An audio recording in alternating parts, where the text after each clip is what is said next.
BJP JJP का गठबंधन हरियाणा में टूट चुका है और यह सार्वजनिक हो चुका है। लेकिन क्या कारण है कि बीजेपी के पूर्व मुख्यमंत्री मनोहर लाल खट्टर साहब मुख्यमंत्री आवास में जेजेपी के डिप्टी सीएम रहे दुष्यंत चौटाला के साथ मुलाकात करते हैं। आधा घंटा उनकी बातचीत होती है। गठबंधन टूटने के बाद तो बातचीत भी अमूमन होते हुए दिखाई नहीं देती। इसका मतलब साफ तौर पर जाहिर यह होता है कि इनका गठबंधन जो टूटने का एक तरीके से ड्रामा किया गया है, वो गठबंधन तोड़ा नहीं गया है, वो एक साजिश का हिस्सा है, एक प्लान का हिस्सा है कि जिस तरीके से जेजेपी को अलग किया गया उससे साफ तौर पर यह रणनीति बनाई गई होगी। कुछ वोट जाटों का बीजेपी काटेगी, कुछ वोट जाटों का जेजेपी काटेगी, कुछ जाटों का वोट आईएनएलडी काटेगी यानी चौटाला की पार्टी काटेगी, और जो बची खुची वोट हैं वो कांग्रेस के भूपेंद्र सिंह हुड्डा की वजह से वो बंट जाएगी। जाटों का वोट बिखर जाएगा और बाकी जितनी भी कास्ट हैं वो सभी समुदाय इकट्ठा होकर के बीजेपी को वोट करने का काम करेंगे।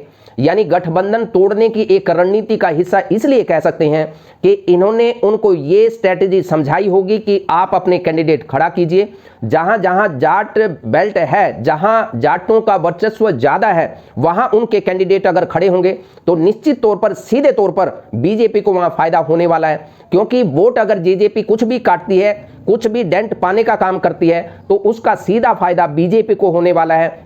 यही रणनीति जेजेपी के साथ बनाई होगी बीजेपी ने, और उसका बेनिफिट हो सकता है कि उनको सीधे तौर पर मिले। ये तो समय बताएगा कि सीधे तौर पर इसका बेनिफिट मिलेगा या नहीं मिलेगा, इसका नुकसान होगा या फायदा होगा। लेकिन जेजेपी निश्चित तौर पर लोगों के बीच में एक्सपोज हो चुकी है, इसमें कोई दो राय नहीं है। और एक और इतिहास इस बात को दर्ज करता है और दर्ज कर चुका है कि जब जब बीजेपी के साथ किसी भी पार्टी का गठबंधन हुआ, कुछ समय के बाद, कुछ अंतराल के बाद वो पार्टी अस्तित्व में नहीं रही है। विशेष तौर पर हरियाणा का उदाहरण ले लीजिए या किसी अन्य स्टेट का आप उदाहरण ले लीजिए जिनका गठबंधन बीजेपी के साथ हुआ है, कुछ समय के बाद वो पार्टी खत्म हो गई, या तो बीजेपी उन्हें खा गई या वो बीजेपी में समा गई, या उनके जो नेता थे वो बीजेपी में शामिल होकर के उस पार्टी का बंटाधार करने का काम किया। इसलिए इनकी रणनीति को समझने की जरूरत है, आम व्यक्ति को समझने की जरूरत है कि ये जो गठबंधन तोड़ने का नाटक कर रहे हैं, असल में गठबंधन इनका टूटा नहीं है,